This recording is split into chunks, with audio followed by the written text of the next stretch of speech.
Welcome to the Evolve to Succeed podcast. I am Warren Munson, the host of the podcast, where founders, entrepreneurs, business leaders and experts from a variety of sectors are interviewed to explore the link between personal and business success. In line with Evolve's principles, we also look at the importance of personal development, accountability and collaborative support in the pursuit of meaningful success. Through the insights of our guests, as well as my own business journey, the aim is to inspire you, the listener, to become better in life and in business. Welcome to this week's episode. My guest today is Jeff Lester, serial entrepreneur and founder of several companies, including 2 in the property sector, and most recently, a health, fitness and nutrition company called Fit at 50 Plus. Jeff has certainly had a varied career full of successes and challenges. But those challenges have included losing everything on a themed restaurant and bearing the heavy toll and brunt of the 2008-9 financial crash and the significant impact that had on his property business. Jeff talks naturally and candidly during the course of this podcast on those experiences. Clearly a natural risk taker who thrives on transforming ideas into products, Jeff has led a very eventful life, and having known him for nearly 20 years, I've always wanted him on the podcast to tell us about his story. So in this episode, Jeff talks at length about his topsy-turvy life of an entrepreneur. Whammy after whammy after whammy. So this is the thing about entrepreneurialism. Sometimes you just get, you get side swipes, you just have to take it. Describes the rock bottom moment that made him turn his life around.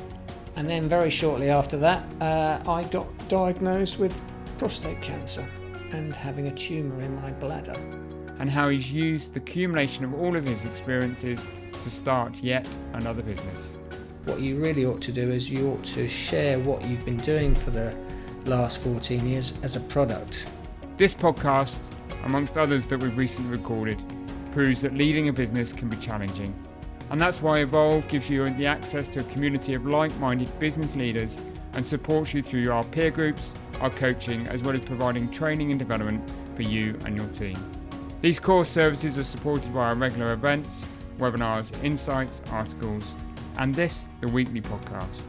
If you want to know more about Evolve and our forthcoming events and our business festival, as well as our co-working space, then please do go to evolvemembers.com. But for now, let's get on with the show.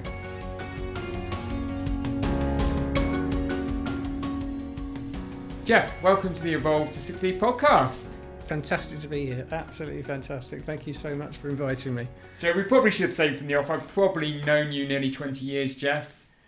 It's a long time. It is. I've seen you through some successes, some struggles, some failures, but never giving up. So that's what I really want to touch on during the course of our conversation, Jeff. But probably should go back to what you were doing 20 years ago. That time, successful financial advisor. When we met you. Yes. I don't know if you even remember. I remember meeting you in Holdenhurst Road in your small office there as a financial advisor. Right. Well, that's. I was a financial advisor at the time, but I'd already started with Richard and Paul. Courtfield Leicester. And we came to you because we were in a bit of a pickle.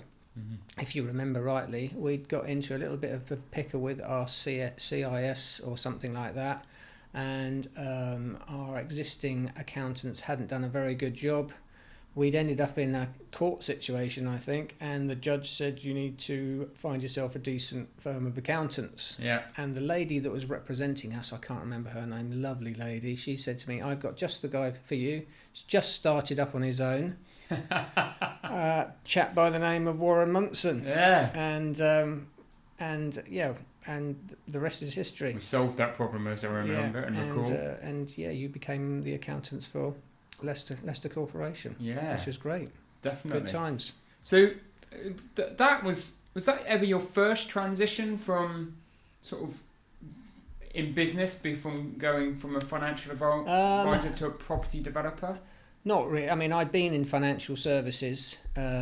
You've probably forgotten, but I mean, like I said, I've been a little bit of a serial entrepreneur. Yes. I started out in financial services as a life assurance salesman. which ultimately over a 10-year period manifested itself into me becoming an IFA, starting my own company. That company was called Hampshire Financial. It ended up migrating down to Southampton, and after about 10 years I got a bit bored, right, and I just felt, was this going to be my career for the rest of my life? Is that you for the rest of your life, done and dusted? And I think that bit of an entrepreneur in me just didn't want that. And crazily enough, as a kid, I trained to be a chef back at college, which you probably don't know about. No. And I never wanted to be a chef because they're appallingly paid, and and unless you're a celebrity chef, of course, and the hours are crazy. But I did the worst possible thing at that stage in my career, in that I sold everything and went and opened a whopping great restaurant in Southampton on the town quay called Shooters. Okay. And I put everything in the world I had into that. So you exited financial services at that point? I went on a holiday, can you believe it? I went on a holiday with a bunch of guys I grew up with who were my best buddies, and we all went on a holiday to Florida. And we ended up in this restaurant, because themed restaurants, you've got to remember this is something like 20 years ago, themed restaurants were just about taking off. Yeah. And TGI Fridays had just opened in the UK and places like that. And we ended up in this restaurant called Hooters. Okay, yeah. Okay, which of course, big boobs and girls in the orange shorts. So it was great fun. But what really intrigued me was these themed restaurants popping up. And I thought, well, why don't we have a go at putting a themed restaurant together in Southampton? Because we felt there was a bit of a void there. So literally within the space of 6 months, you wouldn't believe it, I came home, sold my financial services business. Everybody thought I'd never do it. Yeah. And I literally bought a shell on the town quay, a brand new development. It was an empty shell, and we built a themed restaurant in there. Wow. And I ran that with these 5 guys for over a year. It did exceptionally well. And then ABP, Associated British Ports, bless their cotton socks, sent us a very polite letter advising us that they were going to be transferring the whole of the town quay into offices. Oh dear. Which killed our business. Right. So we literally went from taking, umpteen thousands of pounds a day in a week to nothing, because it was a building site, couldn't park. And although we ended up getting legal opinion and could we sue ABP? And I mean, ABP are a monster PLC. It's not the sort of thing you take on unless you've got a sure case, is it, Jeff? And the advice we were given by a very, very friendly lawyer, who's still a buddy of mine today, said, Jeff, just take it on the chin and start over. That was the first time I lost everything. Warren. Wow. First time I lost absolutely everything. And do you remember how that felt at the time? Oh, it's devastating. Not only was it devastating, I also found out that I had my first child on the way. Because living in that very enclosed environment of a restaurant surrounded by beautiful waitresses and being young and single, I'd ended up having an affair with one of them, and that resulted in my first daughter, Jessica. So something good came out of it. That was fantastic in that respect. But we found ourselves together. Yeah. Myself, my then girlfriend, and Jess, my newborn daughter, broke, living in a 1-bed flat in Portsdown, in whatever it was, in Southampton.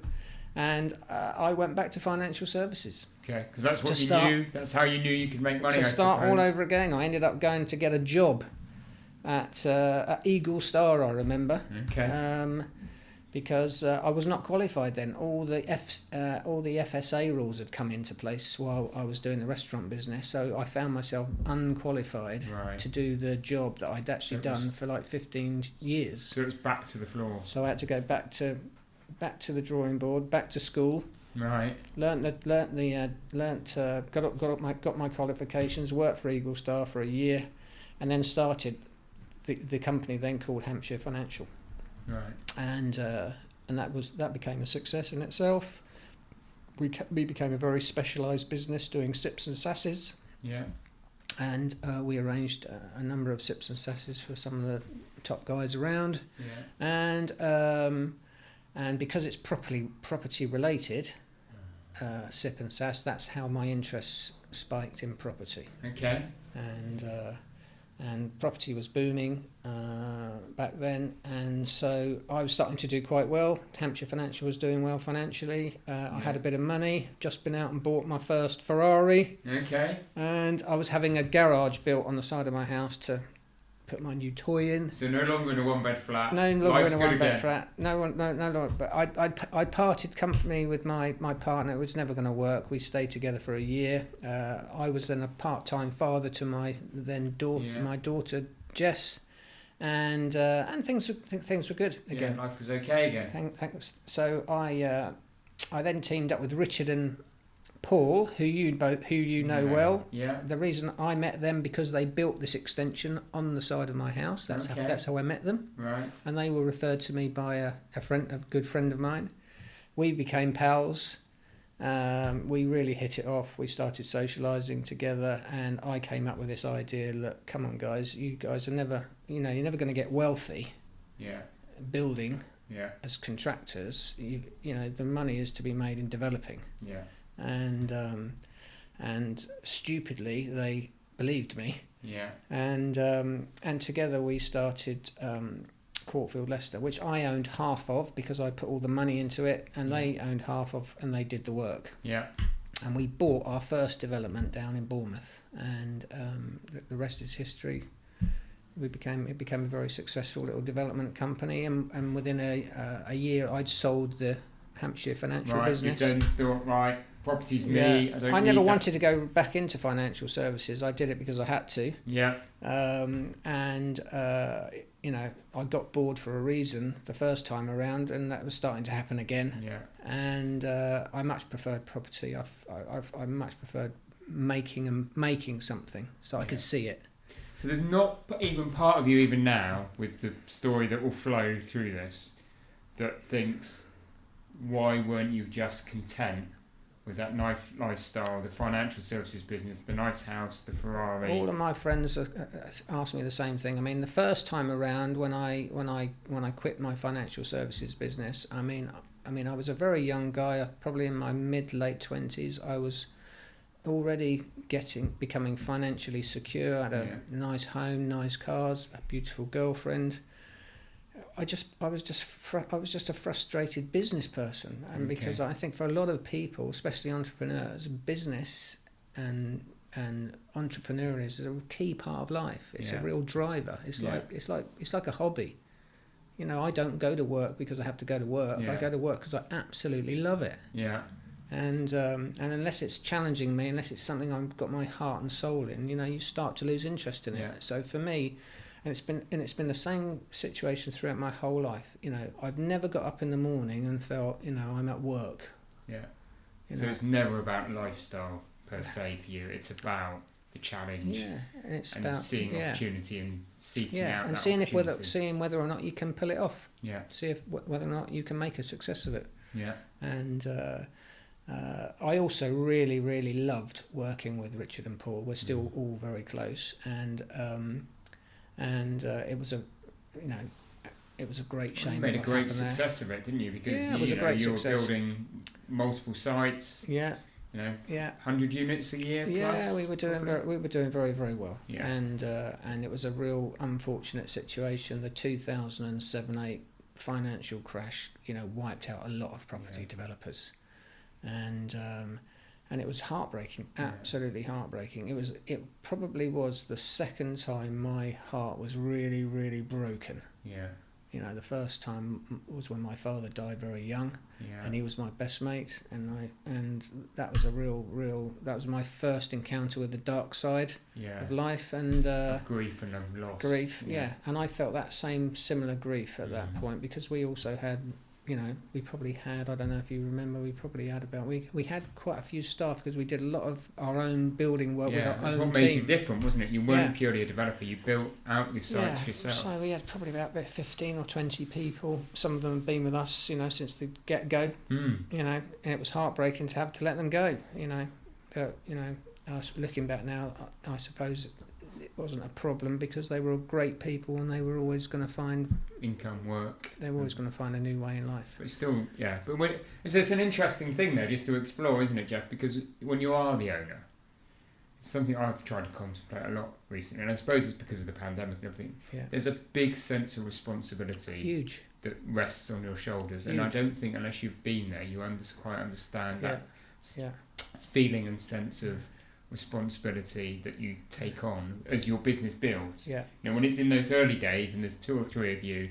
yeah. it's fun and it's exciting. Yeah. It's just a blast, isn't Yeah. it? But you know, Corporate Leicester got when you start taking lots of people on and you start to know their families and get to know them as people, and it's you do feel a great sense of responsibility.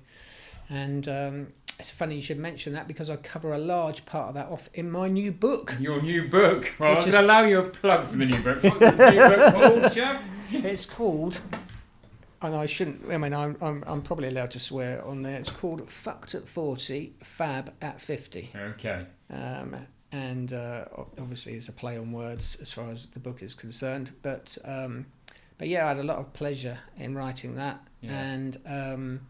And yes, literally just been published on Amazon in the last couple of weeks. Brilliant. Which is brilliant. Really, really proud moment, yeah. Yeah, no, definitely it is, isn't it? When you publish your own book, you can put author behind your name. You just, it doesn't matter if only 3 people read it, but no, and it's selling. From what I've been sold by the publishers, the bloody thing's selling, which is great. That's what you want to hear. So, was it age 40? You're around about the time that 2008 happened, and you lost the mid-40s. So mid-40s.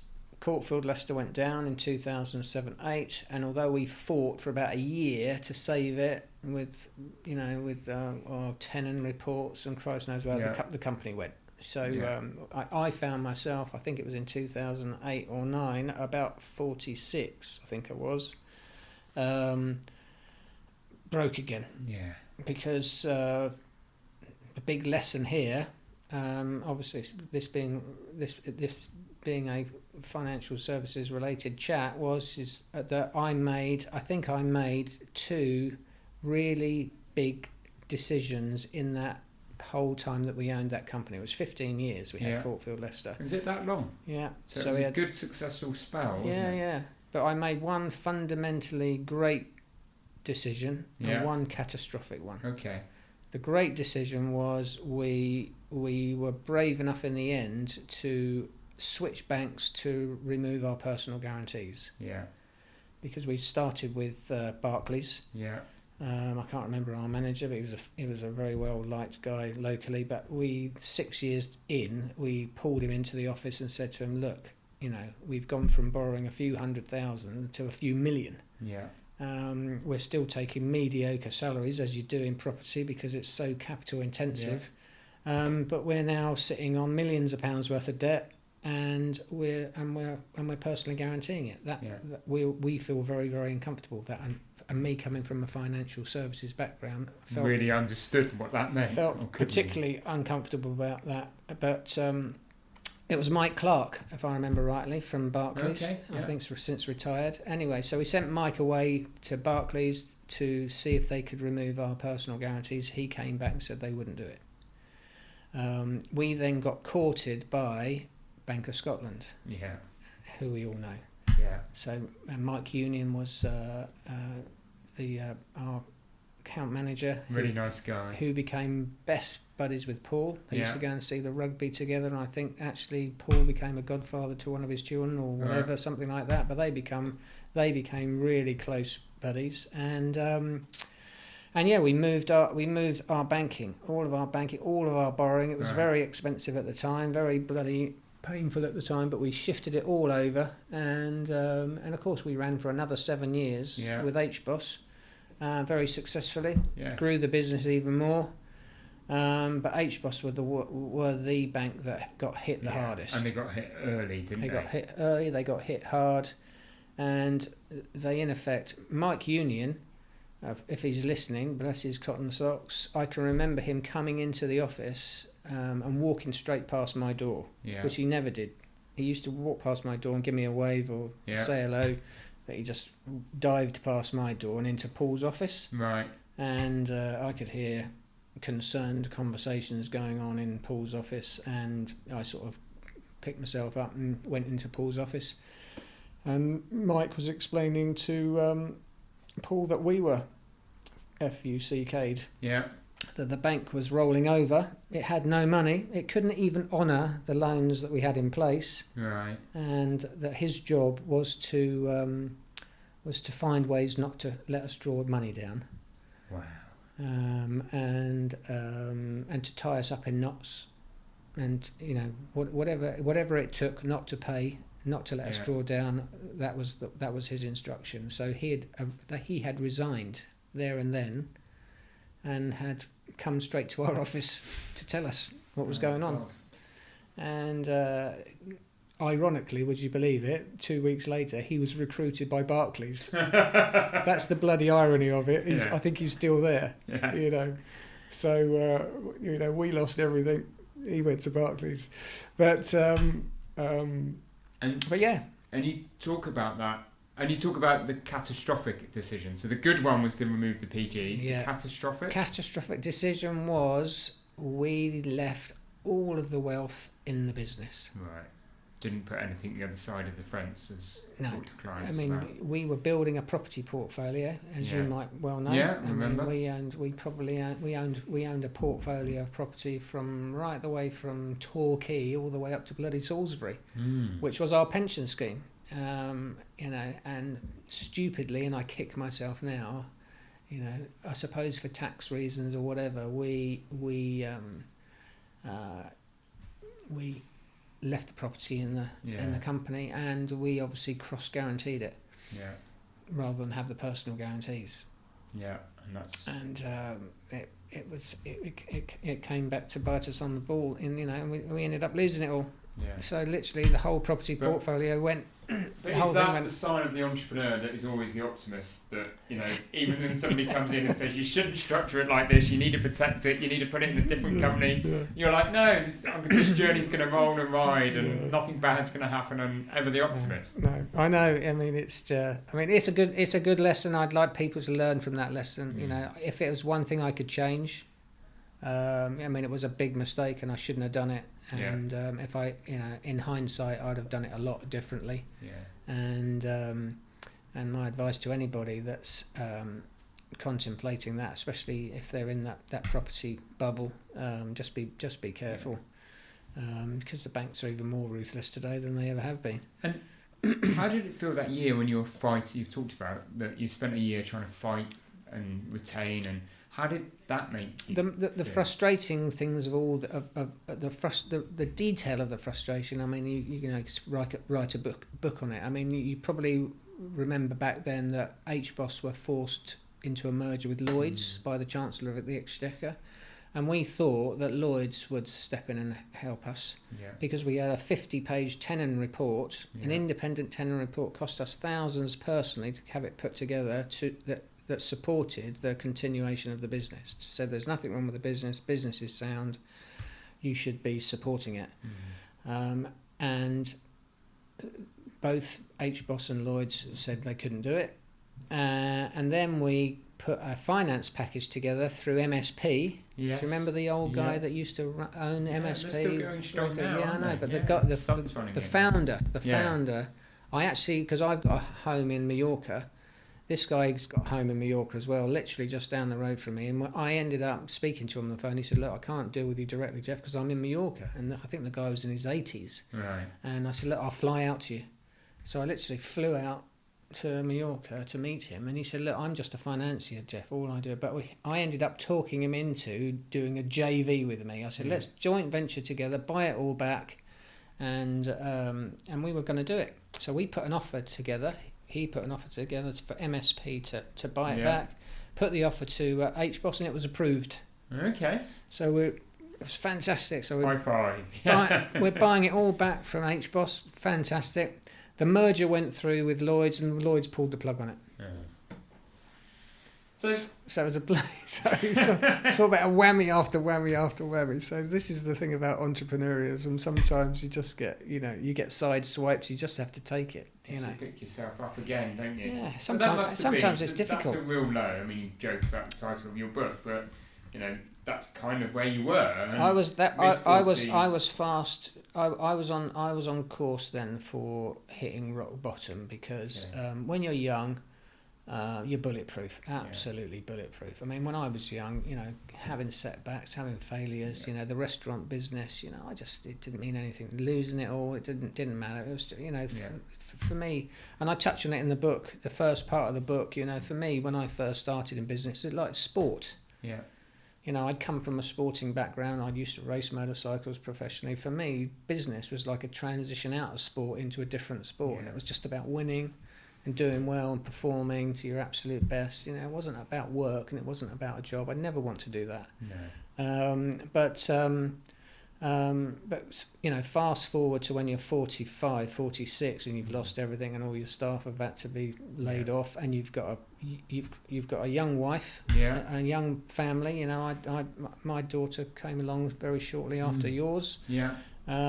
We were at a golf event together when I was called to the hospital. We were sat around the table eating dinner after our golf match, and Jeff Lester gets the call, and I had to drop everything and rush to the hospital.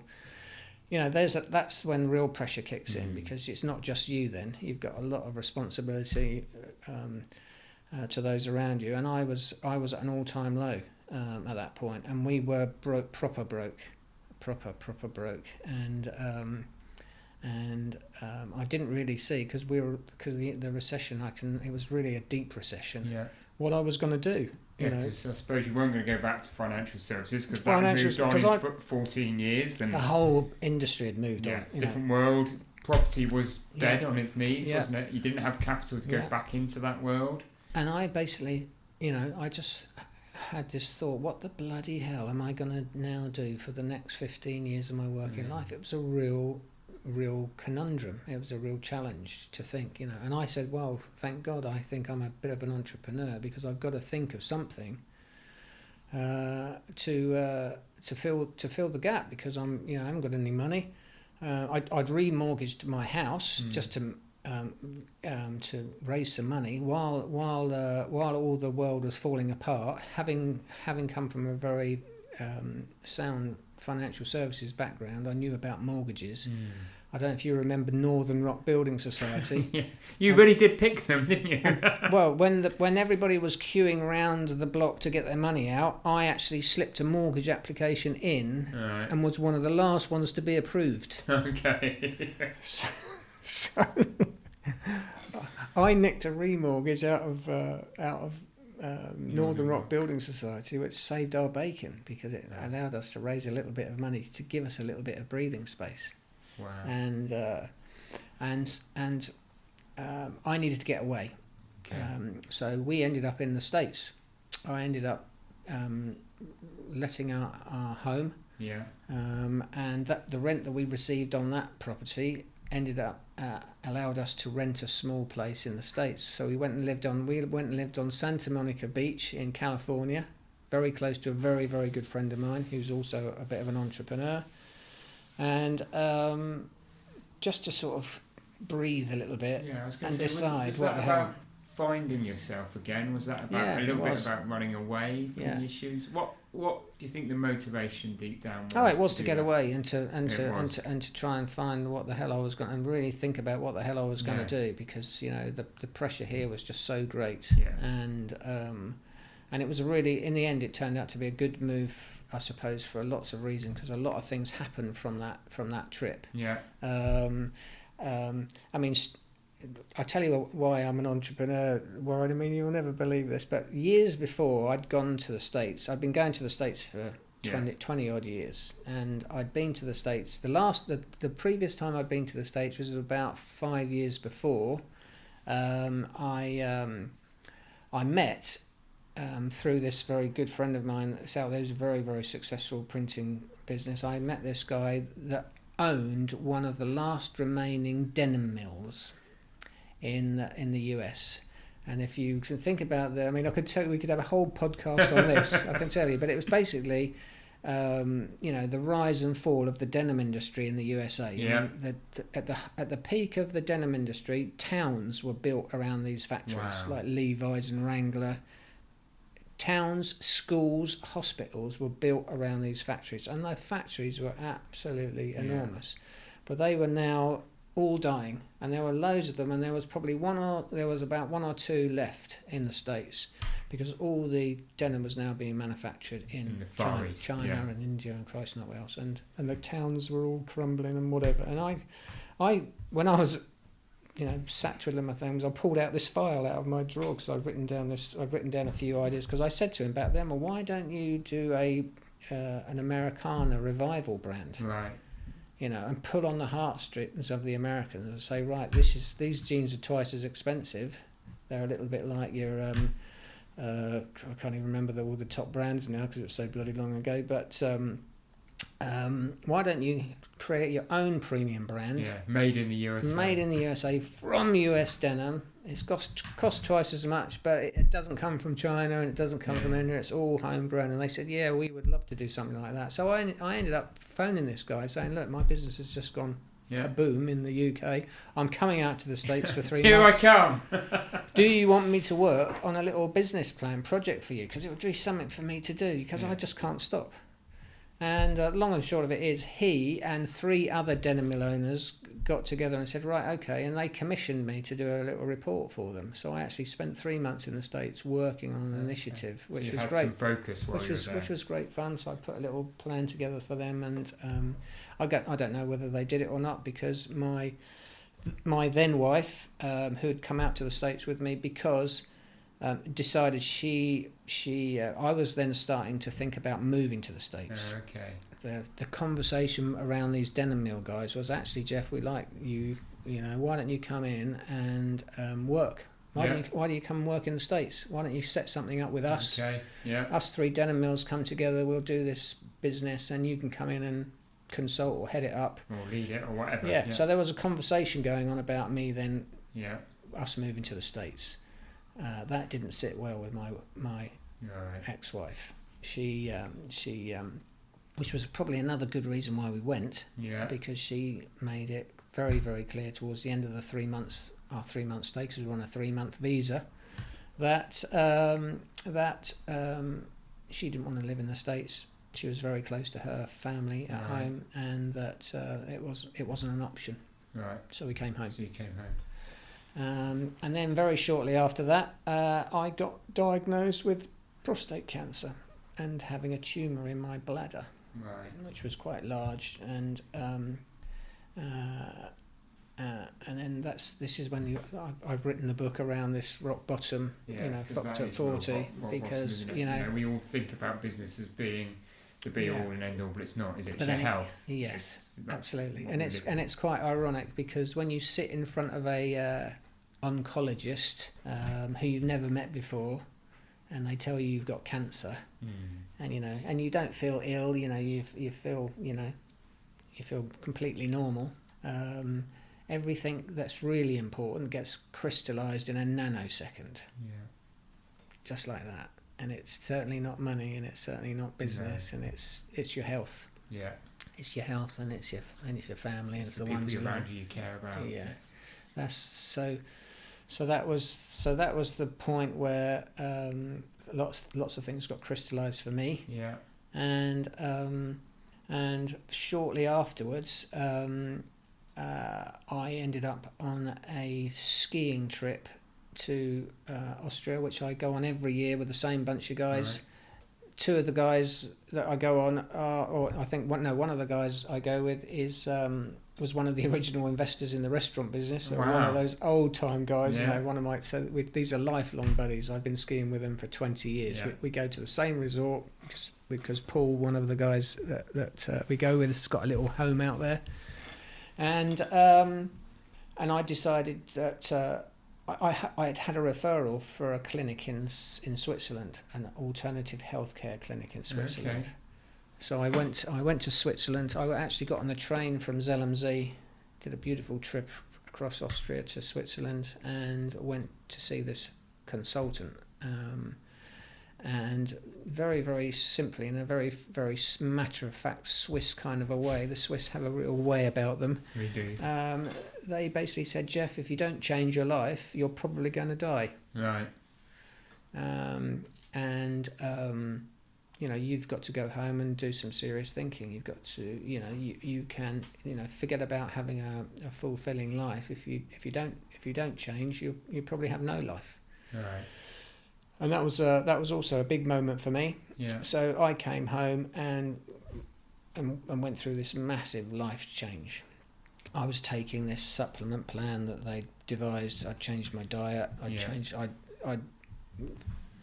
de-stressed the whole situation. Right. You probably realise it because I became a little bit of a different person, a little bit of a recluse. Yeah. Just started to focus on what was important, my health, getting that back, and it all started to work. But this big change didn't sit well with my wife at the time. Right. And it was probably a massive change for her. Looking back now, it was. I was probably changing as a person, and the financial situation had changed. Yeah, the uncertainty that was around. Yeah. And she decided one day that, well, it all came about because I wanted to go away on a sporting break, which was a health activity break, which was all part of this plan I'd put together to switch off, stop worrying about work, start worrying about your health.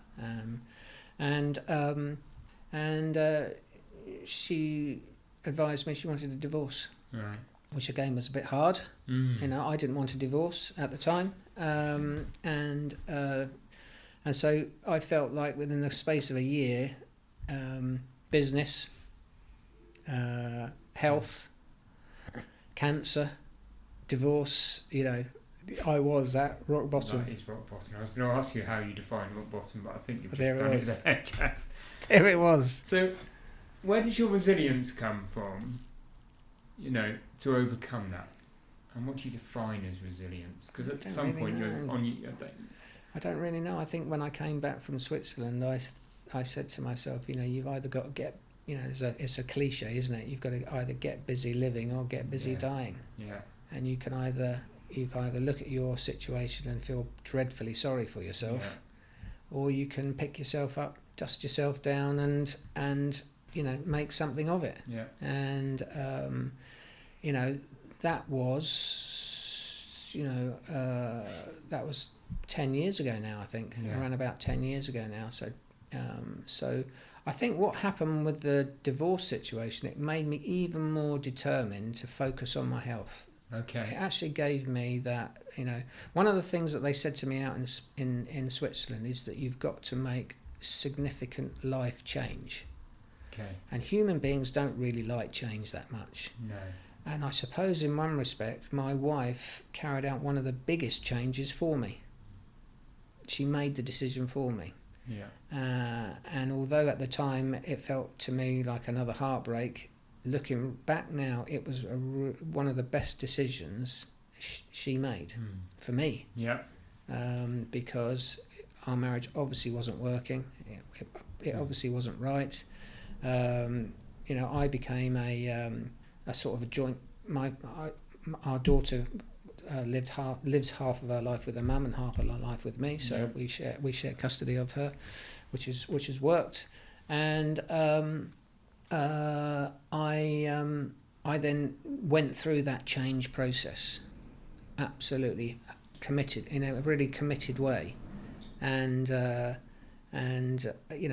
I really focused on my health, really focused on getting back into shape, eating well, doing all the right things, literally doing to a textbook what I was told I needed to be done, and that's that willpower and determination kicking in, which is the entrepreneurial spirit, isn't it? Is that, right, this is my focus now, so this is what I'm going to do, and I'm going to be the best I can be. One of the things that's quite strange, and a couple of people mention it, we had a lot of mutual friends. You can imagine when you've been married to somebody for 10 years or so, you have a lot of mutual friends. I switched off a lot of those friendships on purpose, purely and simply because there's just too much conversation about the old life and about their marriage and what's she doing and what are you doing and that. So I just said, well, most of those friends can go with my ex-wife. I'm going to start over, and for me it was like a do-over.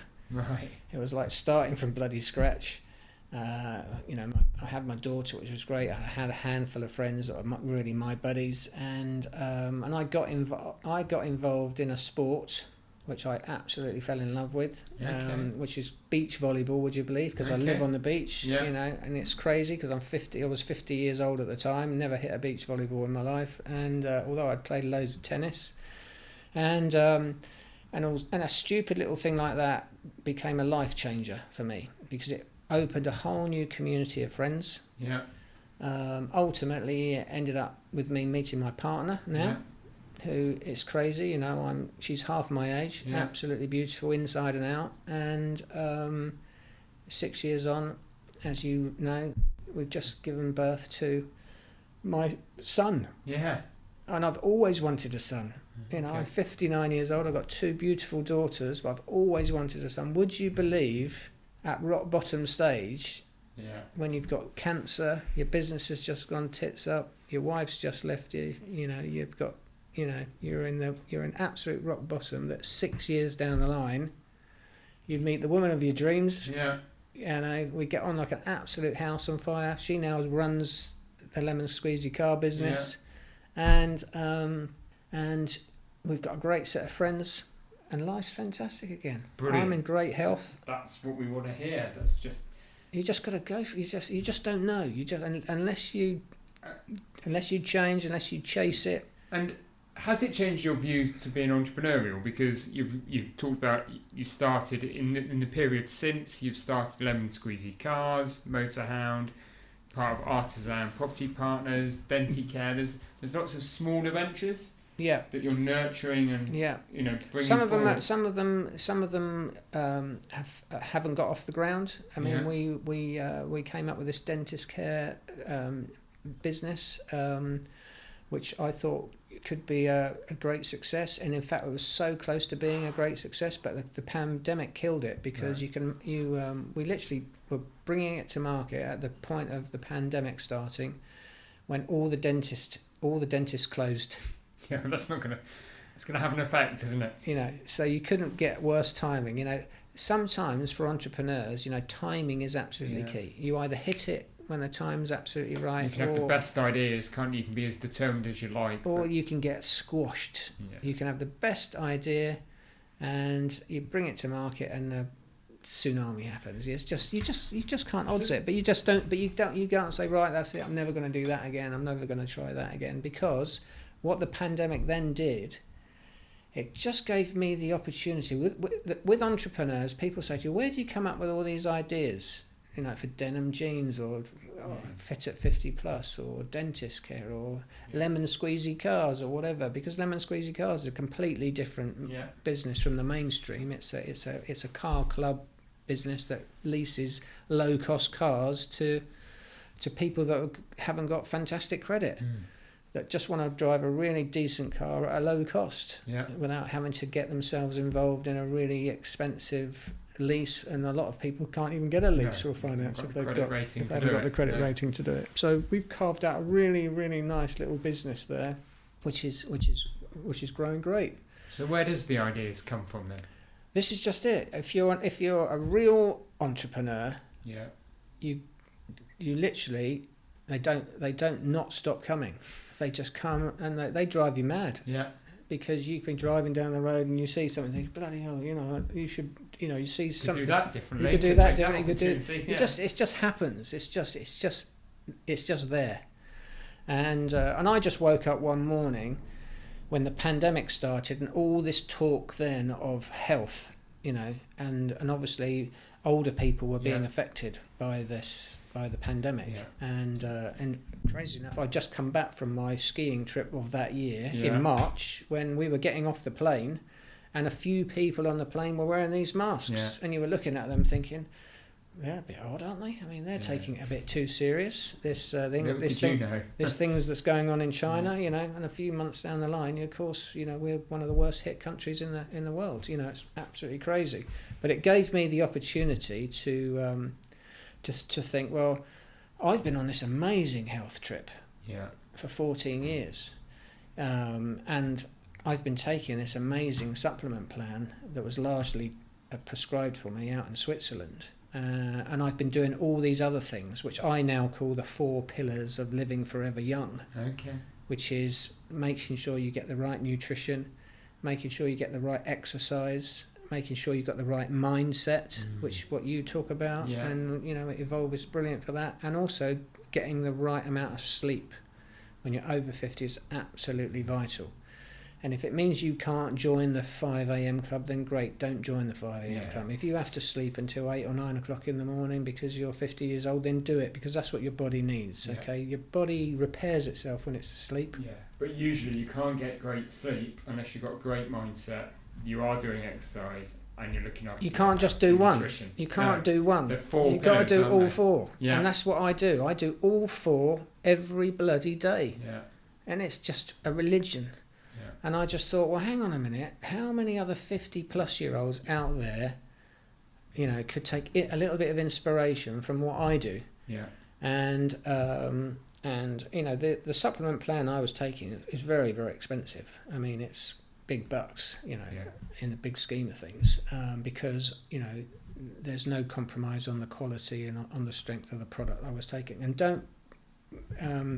don't believe the naysayers that say that supplements don't work, because ask any athlete, mature athlete or senior sports person to come off their supplement plan. They'll tell you you're mad, because they swear by it, because this stuff works. So I thought, okay, what I'm going to do, here's the pandemic, we're all in lockdown, even my car business was in slow-mo, because we were all told we can't sell cars, can't do this, can't do that. So I said, right, I'm going to use this time to do something I've really wanted to do, which was write a book. Yeah. So I used the pandemic to write a book, and then the book started me thinking, well, actually, Jeff, what you really ought to do is you ought to share what you've been doing for the last 14 years as a product and as a business, and sharing the plan as a whole, the life plan. And so I then reached out to this formulations company, told them about my story, told them what I was taking, told them what happened to me, and they said to me, well, today, Jeff, you could actually take most of what you're taking and you could formulate it into a plan that is very, very easy for people to take. And we actually love it. We actually have done some research on it, and we think we could tweak it a little bit. And if you create it into a plan, we actually think it could be a big success in the over 50s sector. Yeah. And we're quite happy to support you in manufacturing it. Wow. And hey ho, here we are. Here we are, launched Fit at 50 Plus. Yes, which is, so that you know, I mean, first of all, it's I suppose a foundation to this 4 pillars that we talked about. This pillar being the nutritional assistance. It doesn't replace a normal healthy diet. Yeah. Obviously, we emphasise that you need to be on a normal healthy diet. Supplements, not. But you don't have to be fanatical. The problem that I've developed this company and this business for a normal person, somebody who's not necessarily fanatical. If you're a fanatical athlete, a bodybuilder, a triathlon, you're taking this stuff anyway. Yeah. They're not my market. My market is me. It's the man in the street. He's the man in the street. He's running his busy business. He's trying to do a bit of exercise here. He's trying to do a little bit of this here. He's trying to do a little bit there. This is all about Mr. Normal and Mrs. Normal, because there's 2 plans. There's one for a lady and there's one for a gentleman. And they're both slightly different because both sexes have got different needs. There's menopausal needs with the ladies, and energy and virility issues with the guys. Yeah. And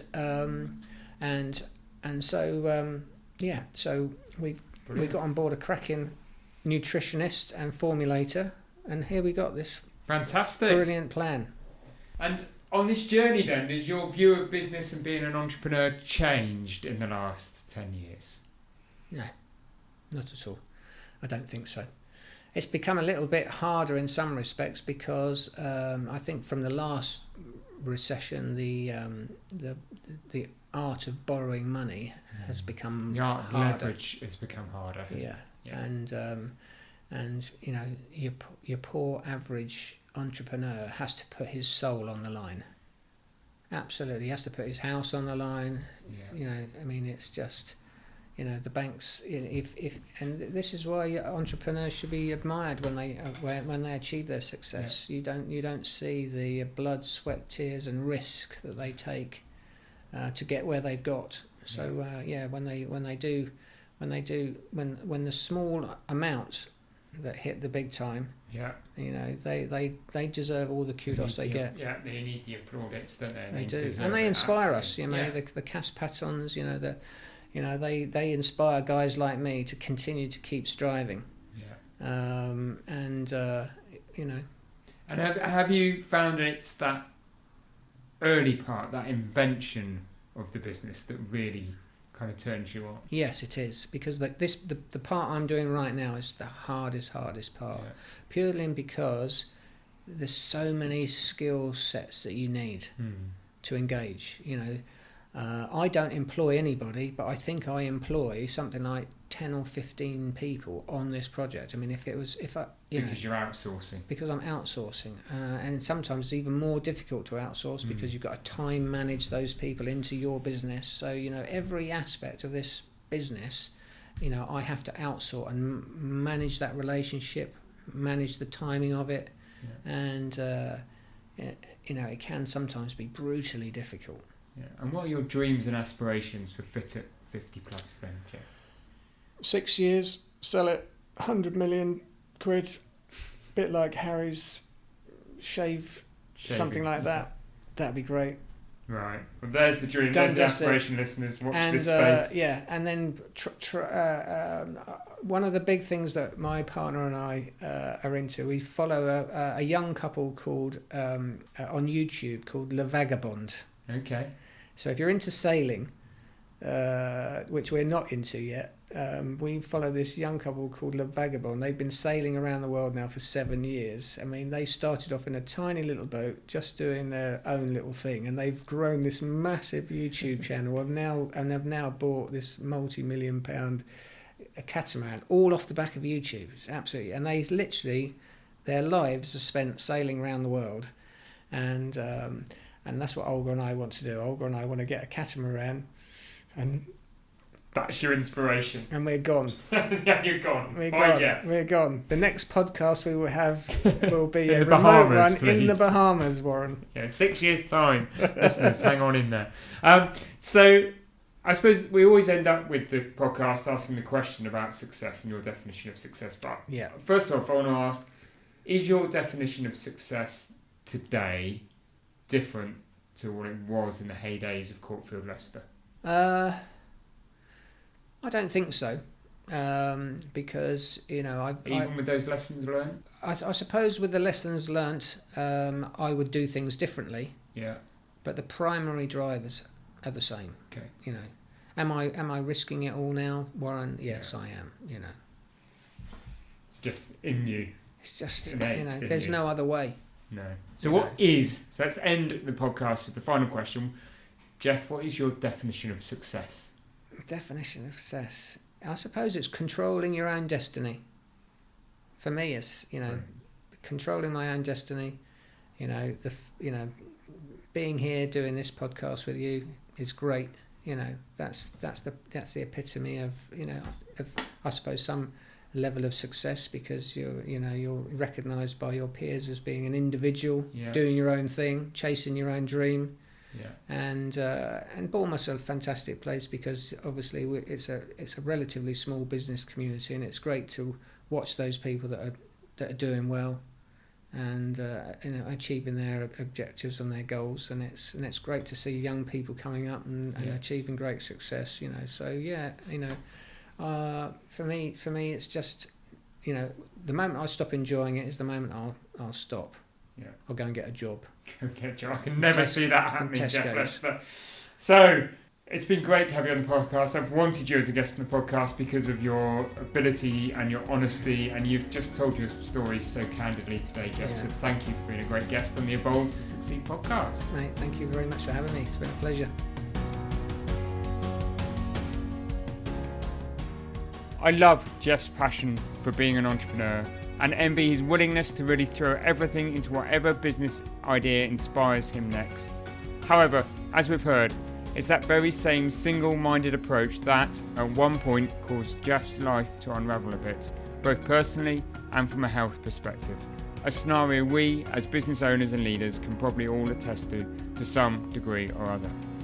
In the second part of the conversation, we heard how Jeff recognised that great changes needed to be made in his life, and he implemented those changes with typical energy, focus, and determination. With his seemingly innate ability to constantly turn challenge into opportunity, Jeff is a great example of what resilience and a willingness to acknowledge and learn from mistakes can do. I really hope you've enjoyed this episode. Please do go to evolvemembers.com and find out more about the services that we offer. Please do subscribe and rate this podcast, and I look forward to you listening to a further episode next week.